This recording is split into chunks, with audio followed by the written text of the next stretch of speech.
دکان سے چھٹی ہی کیوں نہ کرنی پڑے تو ہم چھٹی کر کے اپنی بیگم کو، اپنے بچے کو، یا اگر اپنا ہی چیک اپ کروانا ہو تو ہم جاتے ہیں ڈاکٹر کے پاس وقت نکال کے اور اپنا چیک اپ کرواتے ہیں، اور پھر اس کے بعد ڈاکٹر بسا اوقات ہمیں مہنگے سے مہنگے ٹیسٹ لکھ کے دیتا ہے، وہ بھی کرواتے ہیں، اور اگر ادویات تجویز کرے تو وہ مہنگی دوائیں بھی ہم لیتے ہیں۔ یہ سب کس لیے ہے؟ جسمانی طور پر کوئی بیماری ہمیں لاحق ہوئی ہے، اس کا علاج معالجہ کروانے کے لیے ہے۔ تو اسی طرح جس طرح جسمانی بیماریاں ہیں، کچھ بیماریاں ایسی ہیں جن کا تعلق قلوب کے ساتھ ہے، دلوں کے ساتھ ہے، جنہیں آپ روحانی بیماریاں کہہ سکتے ہیں۔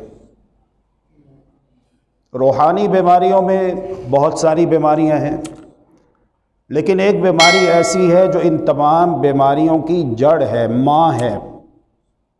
وہ کیا ہے؟ اللہ ذو الجلال والاکرام مالک الملک والعلام نے قرآن مقدس میں اس کا ذکر کیا ہے۔ فرمایا اعوذ باللہ من الشیطان الرجیم بسم اللہ الرحمن الرحیم ثم قست قلوبکم من بعد ذلك فہی کالحجارۃ او اشد قسوہ۔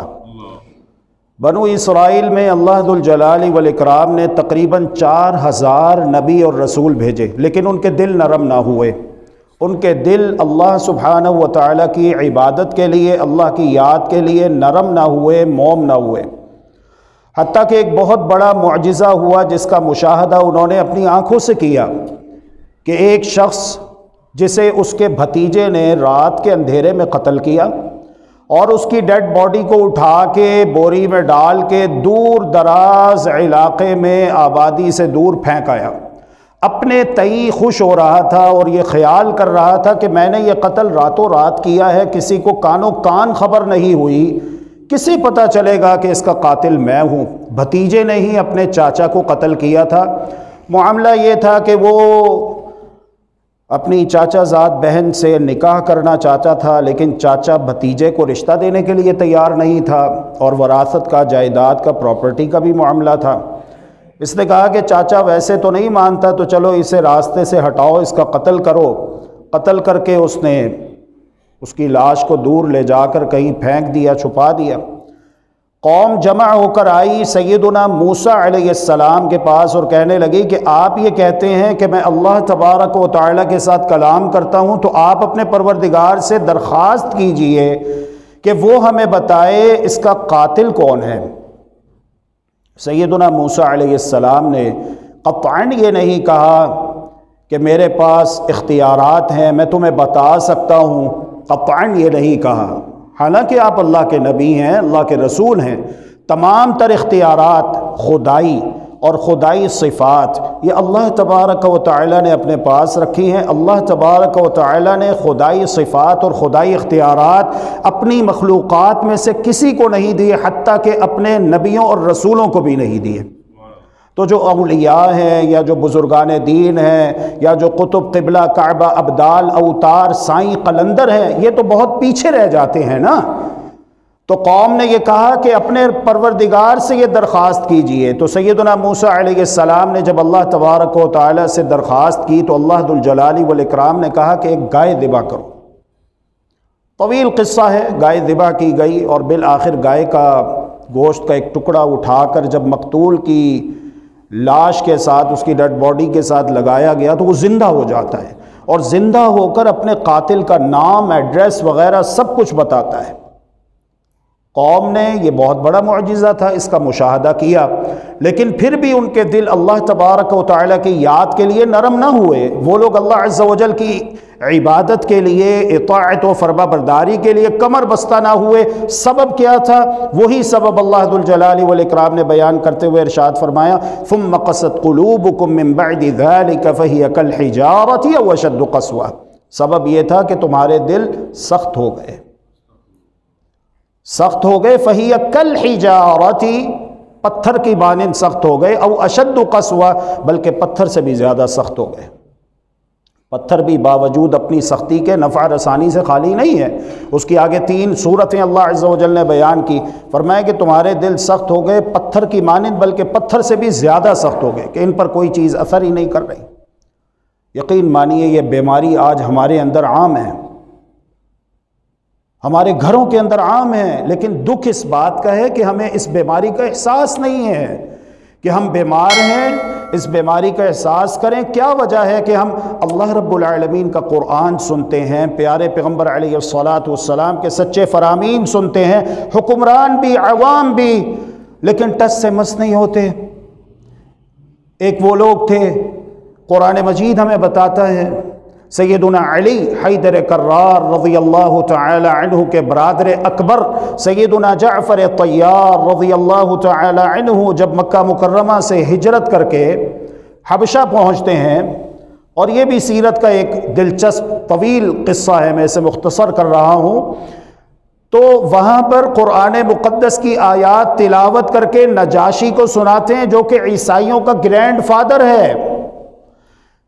وہ قرآن سنتا ہے تو اس کی آنکھوں سے آنسو بہہ نکلتے ہیں، اور اللہ ذو الجلال والاکرام نے اسی واقعے کی طرف قرآن مقدس میں اشارہ کرتے ہوئے ارشاد فرمایا، اعوذ باللہ من الشیطان الرجیم، بسم اللہ الرحمن الرحیم، وَإِذَا سَمِعُوا مَا أُنزِلَ إِلَى الرَّسُولِ تَرَى أَعْيُنَهُمْ تَفِيضُ مِنَ الدَّمْعِ مِمَّا عَرَفُوا مِنَ الْحَقِّ، جب انہوں نے اس کلام کو سنا جو رسول پہ نازل کیا گیا ہے تو ان کی آنکھوں سے آنسو بہہ نکلے، وہ رو پڑے۔ یہ قرآن مجید کی تاثیر ہے، حالانکہ وہ مسلمان نہیں تھا، وہ نان مسلم تھا، ڈس بلیور تھا، غیر مسلم تھا۔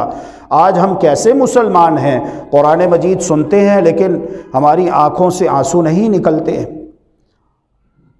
ہمارے پہلو اللہ سبحانہ و تعالیٰ کی یاد کے لیے نہیں جھکتے، ہمارے دلوں میں اللہ عز و جل کا خوف، آخرت کی فکر۔ کون نہیں جانتا کہ میں نے مرنا ہے؟ سب جانتے ہیں۔ کتنے جنازے ہم لوگ اپنی آنکھوں کے سامنے دیکھتے ہیں، لوگ لے جا رہے ہوتے ہیں۔ کتنے جنازے ہیں جو ہم نے اپنے گھر والوں کے، ہمارے اہل و عیال میں، ہمارے رشتہ داروں میں، ہمارے محلے داروں میں جو فوت ہوئے ہیں، ان کے جنازے، مرنے والوں کی میت کو چارپائی ہم نے اپنے کندھوں پہ دی ہے۔ اسی مسجد میں ہم نے کتنے جنازے پڑھے ہیں۔ کیا اسلام صرف نماز کا نام ہے کہ نماز پڑھ لو اور بس؟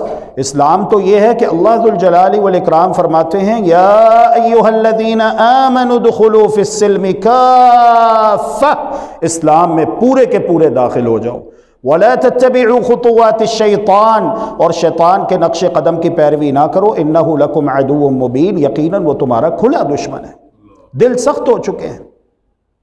ربیع الاول کا مہینہ ہے، یہ وہ مہینہ ہے جس میں ہمارے پیارے نبی فخر کونین رحمت دو عالم جناب محمد الرسول اللہ صلی اللہ علیہ وآلہ وسلم فداہ ابی و امی و روحی کی ولادت باسعادت ہوئی ہے۔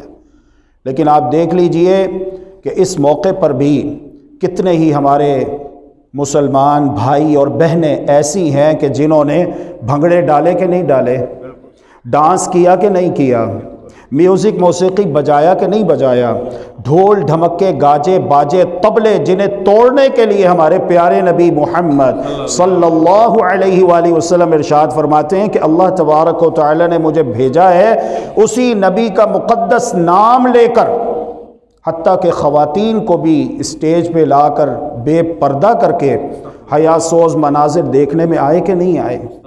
کیا ہے؟ دل سخت ہو گئے ہیں۔ علماء کرام سمجھاتے ہیں جمعۃ المبارک کے خطبات میں، دروس میں، تقاریر میں، لیکن لوگ ہیں انہوں نے دین اسلام کو اپنی خواہشات اور جذبات کے تابع سمجھ رکھا ہے۔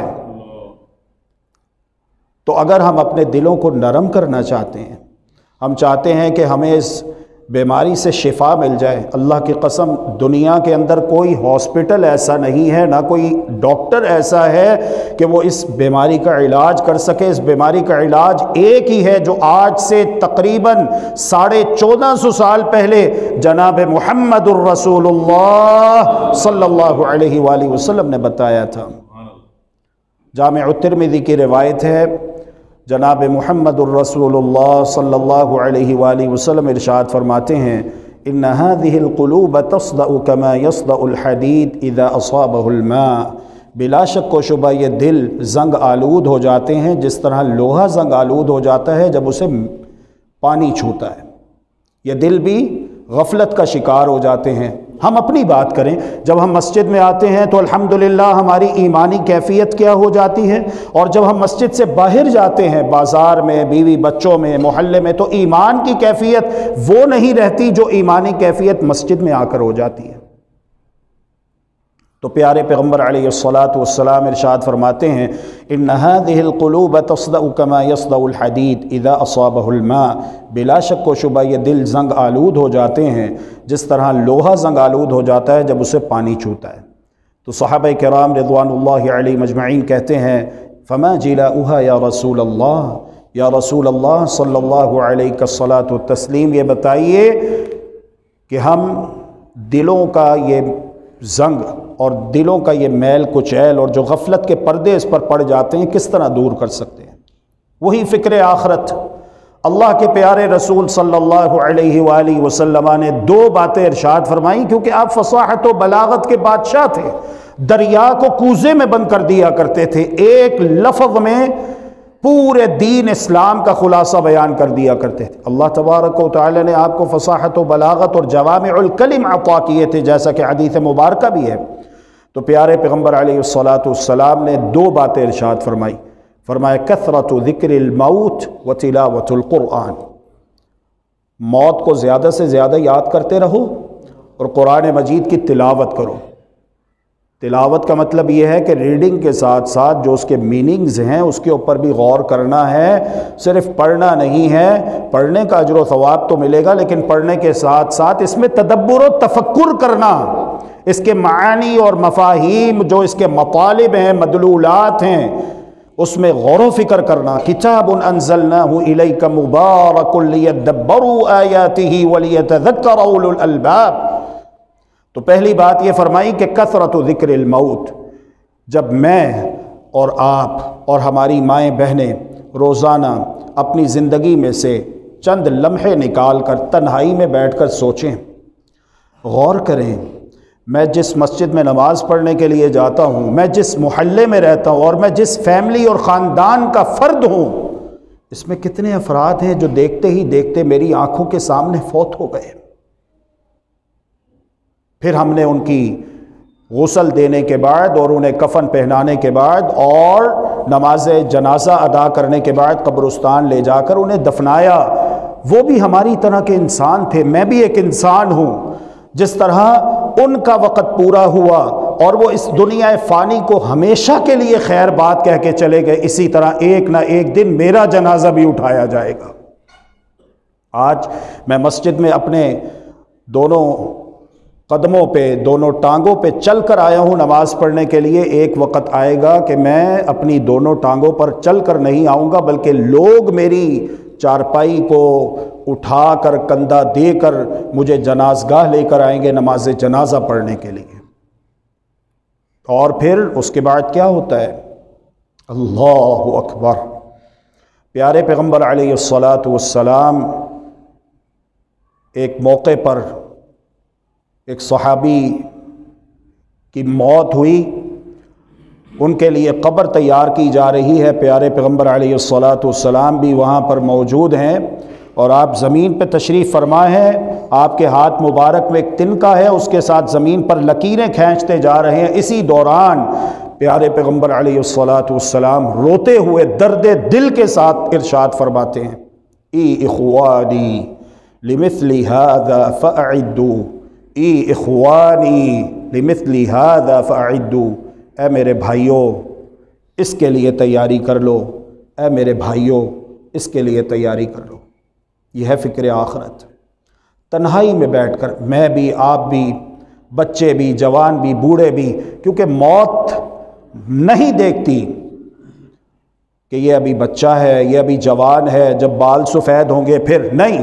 پیارے پیغمبر علیہ الصلاۃ والسلام ایک مرتبہ اپنے ایک جلیل القدر صحابی سیدنا عبداللہ ابن عمر رضی اللہ تعالی عنہما کو نہایت محبت و شفقت کے ساتھ اپنے دونوں مبارک ہاتھ ان کے کاندھوں پہ رکھ کر انہیں اپنی جانب متوجہ کر کے ارشاد فرماتے ہیں یا عبداللہ کن فی الدنیا کأنک غریب او عابر سبیل، عبداللہ دنیا میں اس طرح رہو جس طرح کوئی مسافر یا اجنبی ہوتا ہے، غریب الوطن، غریب الدیار، یا کوئی انسان رخت سفر باندھ کر اگر سفر پر نکلنے کا ارادہ کرتا ہے تو آپ سوچئے کیا وہ زیادہ سامان ساتھ لیتا ہے؟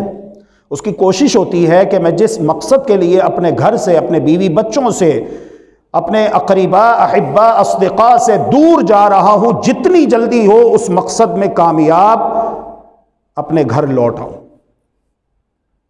وہ کام پورا کر کے واپس آ جاؤں۔ تو ہم دنیا میں مسافر ہیں، ہم ہمیشہ کے لیے رہنے کے لیے نہیں آئے۔ ٹھیک ہے، ہم سے پہلے جو لوگ تھے ان کی عمریں کسی کی 900 سال، کسی کی 1000 سال، لیکن ہماری عمریں کتنی ہیں؟ پیارے پیغمبر علیہ الصلاۃ والسلام ارشاد فرماتے ہیں کہ میری امت کی عمریں 60-70 کے درمیان ہیں، بہت تھوڑے ہیں جو 70 سے اوپر جاتے ہیں۔ اگر آج ہم میں سے کسی کی عمر 30 سال ہو چکی ہے تو وہ کتنا اور جی لے گا؟ کتنا؟ 30، 40، 50، 60، بہت کم ہیں جو 70 سے اوپر جاتے ہیں۔ اور آج کل جو خوراک ہم کھا رہے ہیں اور جس قسم کی غذائیں ہم کھا رہے ہیں اور جس ماحول کے اندر ہم رہ رہے ہیں، حالات ہمارے سامنے ہیں، بہت تھوڑے ہیں جو 50 سے اوپر جا رہے ہیں۔ کتنا جی لیں گے؟ تو پیارے پیغمبر علیہ الصلاۃ والسلام ارشاد فرماتے ہیں دنیا میں اس طرح رہو جس طرح کوئی مسافر، راہگیر یا اجنبی ہوتا ہے۔ اور سیدنا عبداللہ ابن عمر رضی اللہ تعالی عنہما اس کے بعد یہ وصیت کیا کرتے تھے، اپنے ساتھیوں کو، شاگردوں کو یہ سمجھایا کرتے تھے، اذا اصبحت فلا تنتظر المساء، جب تم صبح کر لو تو شام کا انتظار نہ کرنا۔ کتنے ایسے ہیں دیکھتے نہیں جنہیں صبح نصیب ہوتی ہے لیکن شام نصیب نہیں ہوتی، اور جب تم شام کر لو تو صبح کا انتظار نہ کرنا۔ وَإِذَا أَمْسَيْتَ فَلَا تَنْتَظِرِ الصَّبَاحَ، اور جب شام کر لو تو صبح کا انتظار نہ کرنا۔ ہم نے رات تو کر لی ہے لیکن ہم میں سے کون اس بات کی گارنٹی دے سکتا ہے کہ مجھے صبح کا سورج دیکھنا نصیب ہوگا؟ کوئی بھی نہیں۔ یہ سارے معاملات اللہ تبارک و تعالیٰ کے ہاتھ میں ہیں، یہ سارے اختیارات اللہ تبارک و تعالیٰ کے پاس ہیں۔ کتنے لوگ ہیں جو سونے کے لیے، رات کو نیند لینے کے لیے، تھکاوٹ دور کرنے کے لیے اپنے بستر کی طرف بڑھتے ہیں، صبح ان کے گھر والے ان کو جگاتے ہی رہ جاتے ہیں، وہ جاگتے نہیں، وہ نیند میں ہی نہ جانے کس لمحے ان کے جسم سے جان نکل جاتی ہے اور وہ اللہ کے پاس چلے جاتے ہیں۔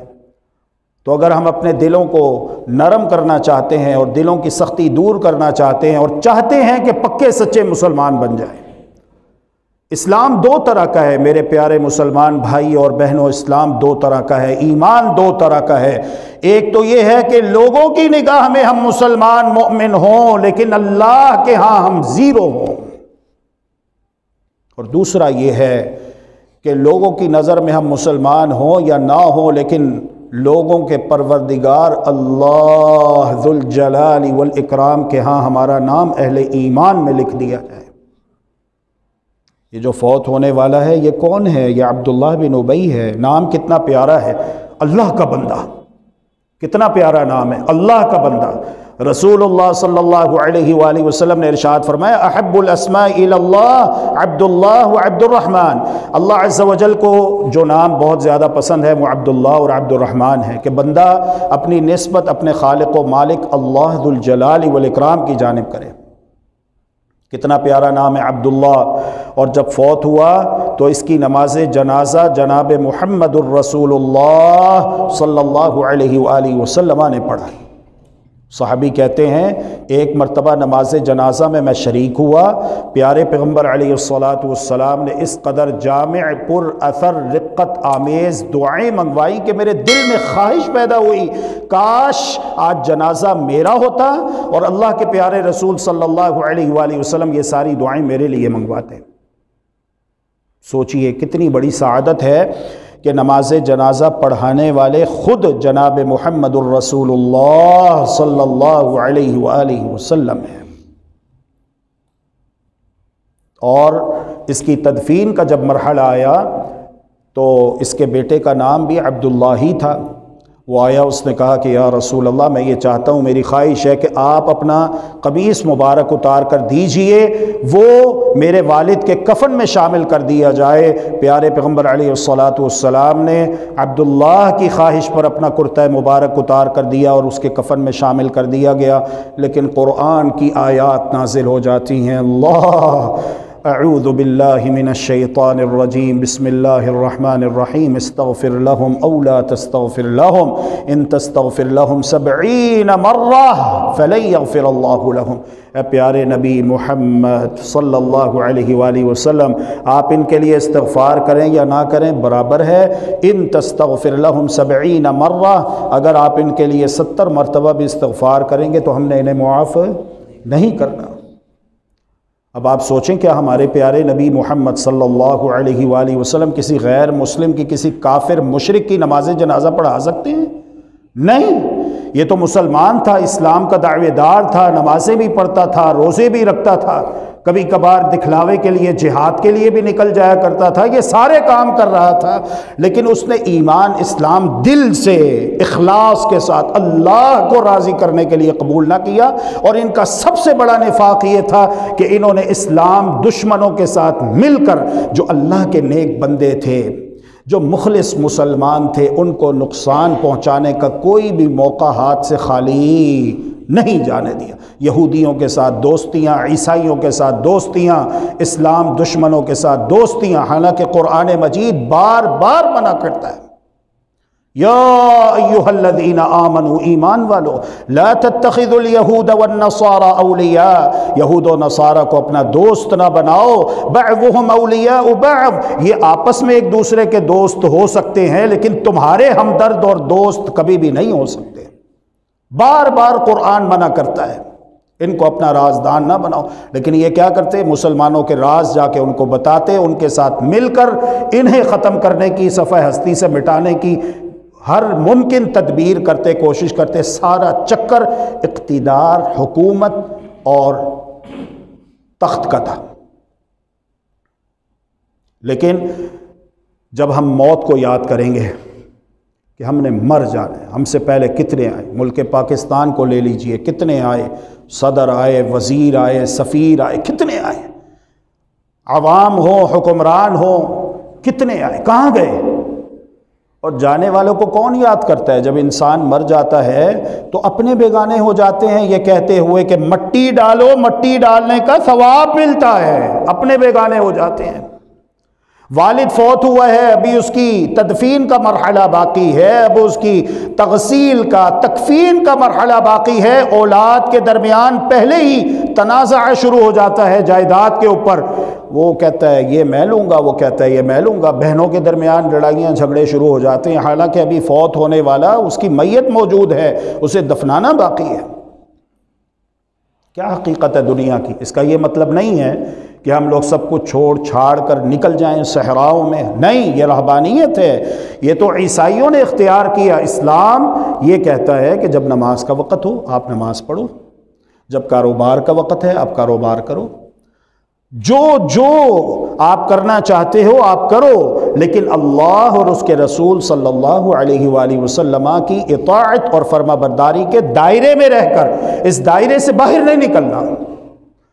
حلال حرام کی پابندی کرو، وہ کام کرو جن کے کرنے سے اللہ تبارک و تعالی خوش ہوتا ہے، اور جن کاموں سے اللہ رب العالمین نے منع کیا ہے ان کاموں سے باز رہو، اور اپنے آپ کو اس دنیا میں رہتے ہوئے ایک قیدی سمجھو۔ اللہ کے پیارے رسول صلی اللہ علیہ وآلہ وسلم ارشاد فرماتے ہیں، الدنیا سجن المؤمن و جنت الکافر، دنیا مؤمن کے لیے قید خانہ ہے اور کافر کے لیے جنت ہے۔ کافر اپنے آپ کو آزاد سمجھتا ہے، میں جو چاہوں کھاؤں پیوں، جیسے چاہوں اپنی خواہشات جذبات کی تسکین کروں، میرے لیے کوئی روک ٹوک نہیں، میرے اوپر کوئی پابندی نہیں ہے۔ لیکن ایک مسلمان، ایک مومن دنیا میں رہتے ہوئے اپنے آپ کو قیدی سمجھتا ہے کہ میں قیدی ہوں۔ جس طرح ایک قیدی قید میں جیل میں ہوتے ہوئے اس کی اپنی کوئی مرضی نہیں ہوتی، نہ وہ اپنی مرضی سے بیٹھ سکتا ہے، نہ کھڑا ہو سکتا ہے، نہ کچھ کھا سکتا ہے، نہ پی سکتا ہے، نہ کہیں آ جا سکتا ہے، نہ کسی کے ساتھ معاملات کر سکتا ہے۔ اللہ تعالی ہم سب کو حقیقی عزت دنیا و آخرت میں ذلت و رسوائیوں سے محفوظ رکھے۔ قیدی اپنی مرضی سے واش روم بھی نہیں جا سکتا، باتھ روم، ٹوائلٹ بھی نہیں جا سکتا قیدی اپنی مرضی سے، کیونکہ وہ قیدی ہے۔ تو ایک مسلمان مومن، اس کی شان یہ ہونی چاہیے کہ وہ فکر آخرت کرتے ہوئے اپنی موت کو یاد رکھے، قبر کو یاد رکھے، قبر کی تنہائیوں کو یاد رکھے، قبر کے اندھیروں کو یاد رکھے، اور ان تمام باتوں کے اوپر غور و فکر کرتے ہوئے اپنے عقیدے کو، عبادات کو اور معاملات کو، کیونکہ دین اسلام کا خلاصہ یہ تین باتیں ہیں، عقائد، عبادات اور معاملات۔ معاملات بھی درست ہونے چاہیے، نماز روزے کے ساتھ ساتھ، زکوٰۃ حج کے ساتھ ساتھ، لوگوں کے ساتھ معاملات، اپنے بھائیوں کے ساتھ، اپنی بہنوں کے ساتھ، اپنے رشتہ داروں کے ساتھ، محلے داروں کے ساتھ خوش اخلاقی سے پیش آئے، تاکہ جب مرنے کے بعد اس کا ذکر ہو تو لوگ اسے اچھے الفاظ سے یاد کریں، یہ نہ کہیں کہ اچھا ہوا مر گیا، جان چھوٹی، زمین کا بوجھ ہلکا ہوا، نہیں، اچھا اخلاق، لوگوں کے ساتھ اچھے معاملات، اچھا برتاؤ، تاکہ جب مرے تو اس کے جنازے میں لوگ رو رو کے اس کے لیے دعائیں مانگیں کہ اچھا انسان تھا۔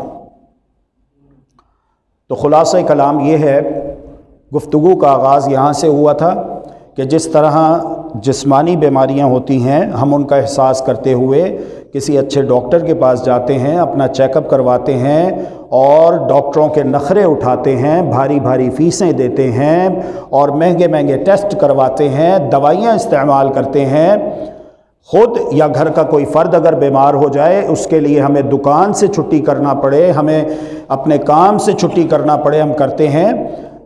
تو جس طرح ہم جسمانی بیماریوں کا تدارک کرتے ہیں، ایسے ہی ہمیں چاہیے کہ جو روحانی بیماریاں ہیں ان کا تدارک کریں، اور ان میں سب سے خطرناک بیماری ہے دل کا سخت ہو جانا، کہ انسان اللہ رب العالمین کا حکم سنے، اللہ کا قرآن سنے، اللہ کے پیارے رسول صلی اللہ علیہ وآلہ وسلم کا سچا فرمان سنے، لیکن وہ نافرمانی اور بغاوت اور گناہوں کو ترک کر کے اللہ رب العالمین کے عبادت کی طرف نہ آئے، بلکہ ویسے ہی غفلت کی زندگی گزارتا رہے۔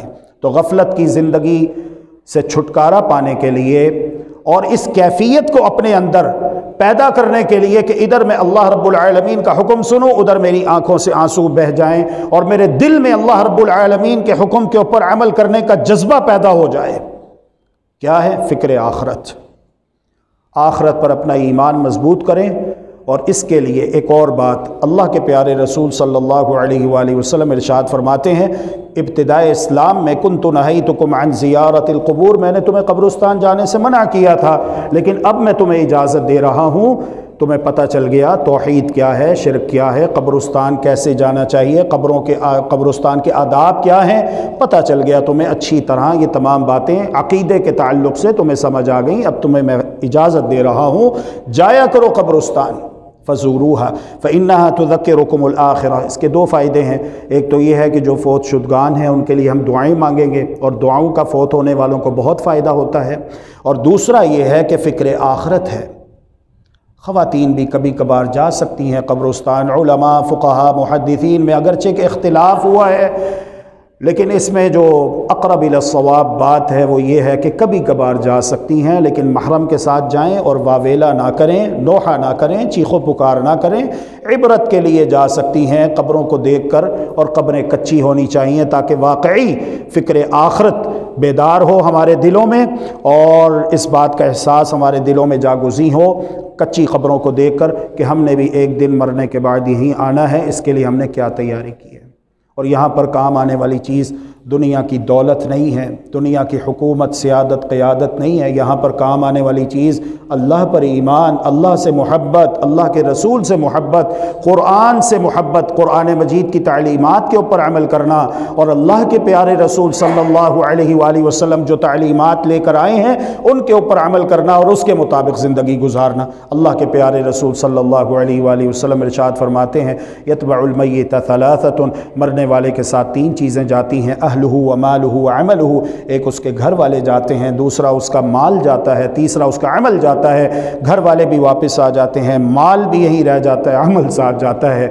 اور اسی بات کی فکر کرتے ہوئے سیدنا عثمان رضی اللہ عنہ اس قدر روتے کہ آپ کی داڑھی آپ کے آنسوں سے بھیگ جاتی۔ پوچھنے والے پوچھتے ہیں، پیارے عثمان، جب جنت جہنم کے تذکرے ہوتے ہیں تو آپ کی یہ کیفیت نہیں ہوتی، لیکن جب قبرستان سے گزرتے ہوئے قبروں کو آپ دیکھتے ہیں تو اس قدر آپ دیدہ شرمندہ ہو جاتے ہیں کہ آپ کی داڑھی آپ کے آنسوؤں سے بھیگ جاتی ہے۔ کہتے ہیں ساتھیوں بات یہ ہے کہ اللہ کے پیارے رسول صلی اللہ علیہ وآلہ وسلم نے ارشاد فرمایا ہے القبر اول منازل الآخرہ، قبر آخرت کی پہلی منزل ہے، جو یہاں پر کامیاب وہ آگے بھی کامیاب، اور جو یہاں ناکام وہ آگے بھی ناکام۔ دعا ہے کہ اللہ تبارک و تعالی میرے اور آپ کے دلوں میں اور ہر مسلمان کے دل میں بلکہ ہر انسان کے دل میں فکر آخرت پیدا کر دے، کہ ہر انسان اپنی ابتدا پہ غور کرے، اپنی انتہا پہ غور کرے۔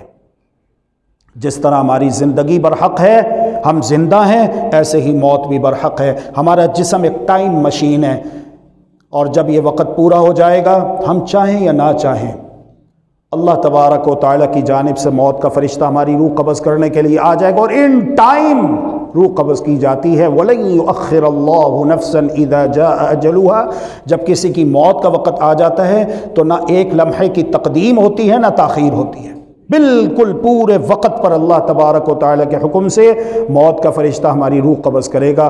اللہ تبارک و تعالیٰ ہم سب کو موت سے پہلے سچی توبہ نصیب فرمائے، اور جب ہماری موت آئے تو اللہ تبارک و تعالیٰ ہمارا خاتمہ ایمان پر فرمائے، اور جتنے بھی اہل ایمان، اہل اسلام، بزرگان دین، اولیاء کرام اس دنیا سے ایمان اسلام کی حالت میں رخصت ہو چکے ہیں، اللہ تبارک و تعالیٰ ان کی قبروں کو منور فرمائے۔ اس مسجد کی رونق حاجی محمد اسلم صاحب اور اس مسجد کے محتمم منتظم جو کہ چند روز قبل وفات پا گئے، اور بھی اس مسجد کے جتنے بھی نمازی ہیں، مرد حضرات ہیں، خواتین ہیں، جو بھی ایمان کی حالت میں فوت ہو گئے، اللہ تبارک و تعالی احکم الحاکمین ارحم الراحمین ان کی قبروں پر اپنی رحمتوں کا نزول فرمائے، ان کی قبروں کو منور فرمائے، اور جنت الفردوس میں ان کے درجات بلند فرمائے۔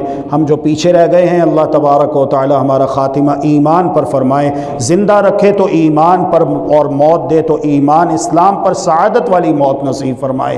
اللہ تبارک و تعالی ہمارے اندر جنتیوں والی اچھی صفات پیدا فرمائے، جہنمیوں اور دوزخیوں والی بری صفات سے ہم سب کو محفوظ و مامون فرمائے، ہمارے اہل و عیال کو ہماری آنکھوں کی ٹھنڈک اور دل کا قرار بنائے۔ اللہ تبارک و تعالی میں توفیق دے کہ ہم اپنی زندگی میں اپنے بچوں کی ایمانی، روحانی، اخلاقی تربیت کر جائیں، تاکہ ہمارے مرنے کے بعد وہ ہمارے لیے صدقہ جاریہ بن جائیں، ہمارے مرنے کے بعد ہماری اولاد ہمارے لیے دعائیں کرے، اور قیامت کے دن اللہ تبارک و تعالی کہے کہ یہ ساری نیکیاں تمہارے لیے ہیں۔ اللہ تبارک و تعالی کی بارگاہ میں پھر ہم پوچھیں کہ یا اللہ ہم تو فوت ہو گئے تھے، یہ نیکیاں تو ہم نے نہیں کی، تو اللہ تبارک و تعالی کہے ھذا بدعاء ولدک الصالح لک، یہ تمہاری نیک اولاد کی دعائیں ہیں جو تمہارے مرنے کے بعد وہ تمہارے لیے کرتی رہیں۔ اللہ رب العالمین ہم سے راضی ہو جائے، اللہ رب العالمین ہمیں پکا سچا مسلمان بنا دے، اللہ رب العالمین ہم سب کو ایمان اسلام پر سعادت والی زندگی اور موت نصیب فرمائے، اللہ رب العالمین ہمیں اپنی خصوصی رحمت عطا فرمائے، دنیا میں بھی اور آخرت میں بھی، جو مانگا ہے وہ بھی عطا فرمائے، جو نہیں مانگا بن مانگے اللہ تبارک و تعالی ہمیں وہ بھی عطا فرمائے، آمین یا رب العالمین۔ وَإِلَٰهُكُمْ إِلَٰهٌ وَاحِدٌ لَا إِلَٰهَ إِلَّا هُوَ الرَّحْمَٰنُ الرَّحِيمُ الله لا إله إلا هو له الأسماء الحسنى الله لا إله إلا هو الحي القيوم وعنت الوجوه للحي القيوم فلله الحمد رب السماوات ورب الأرض رب العالمين وله الكبرياء في السماوات والأرض وهو العزيز الحكيم اللهم صل وسلم وزد وبارك وأنعم على نبينا وحبيبنا محمد ربنا ظلمنا أنفسنا وإن لم تغفر لنا وترحمنا لنكونن من الخاسرين ربنا لا تؤاخذنا إن نسينا أو أخطأنا ربنا ولا تحمل علينا إصرا كما حملته على الذين من قبلنا ربنا ولا تحملنا ما لا طاقة لنا به واعف عنا واغفر لنا وارحمنا أنت مولانا فانصرنا على القوم الكافرين ربنا اغفر لنا ولإخواننا الذين سبقونا بالإيمان ولا تجعل في قلوبنا غلا للذين آمنوا ربنا إنك رؤوف رحيم ربنا آتنا في الدنيا حسنة وفي الآخرة حسنة وقنا عذاب النار اللهم اغفر لعبدك محمد أسلم اللهم اغفر لعبدك محمد أسلم اللهم اغفر لنا وللمؤمنين والمؤمنات والمسلمين والمسلمات الأحياء منهم والأموات إنك سميع قريب مجيب الدعوات اللهم أحسن عاقبتنا في الأمور كلها وأجرنا من خزي الدنيا وعذاب الآخرة. اللهم إنا نسألك الصحة والعفة والأمانة وحسن الخلق والرضا بالقدر. اللهم رب الناس أذهب البأس واشف أنت الشافي، لا شفاء إلا شفاؤك، شفاء لا يغادر سقما، شفاء لا يغادر سقما، شفاء لا يغادر سقما. اللهم اشف مرضانا ومرضى المسلمين، اللهم اشف مرضانا ومرضى المسلمين. اللهم اشفنا بشفائك وداونا بدوائك وعافنا من بلائك يا أرحم الراحمين. فاطر السماوات والأرض أنت ولي في الدنيا والآخرة، توفني مسلما وألحقني بالصالحين. ربنا آتنا في الدنيا حسنة وفي الآخرة حسنة وقنا عذاب النار. اللهم انصر من نصر دين محمد صلى الله عليه وسلم واجعلنا منهم، واخذل من خذل وأعرض عن دين نبينا محمد صلى الله عليه وسلم ولا تجعلنا منهم. ربنا تقبل منا إنك أنت السميع العليم، وتب علينا إنك أنت التواب الرحيم، واغفر لنا وارحمنا إنك أنت الغفور الرحيم، وتوفنا مسلمين وألحقنا بالصالحين. وصلى الله وسلم على نبينا وحبيبنا محمد وعلى آله وصحبه أجمعين برحمتك يا أرحم الراحمين. اللهم إنك عفو تحب العفو فاعف عنا. اللهم إنك عفو تحب العفو فاعف عنا. إلهنا فاعف عنا، فاعف عنا يا كريم.